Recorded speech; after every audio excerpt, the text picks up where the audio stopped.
Well, everyone, what we are doing right now is we are just basically having our puppy watching a little plastic pool with a bunch of water bottles.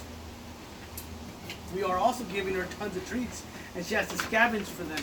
The reason why this is a great exercise is you're building, you're making the neurons of the muscles not be so tense.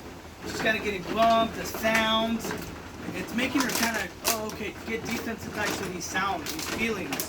Because again, getting touched by plastic feels kind of weird. So while we're getting the dog to go after treats, it really helps build that confidence. So you don't have a kind of touchy, jumpy puppy. This really helps figure out a little bit of like when things touch you, you don't just get super nervous. The way we did this again is we're using super high value treats. So we're using dehydrated liver.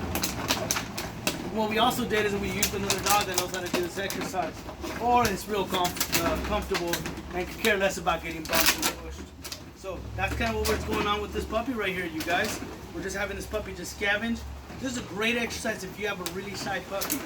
Do not ever toss the puppy in there. Throw treats in there. Maybe start off with a couple of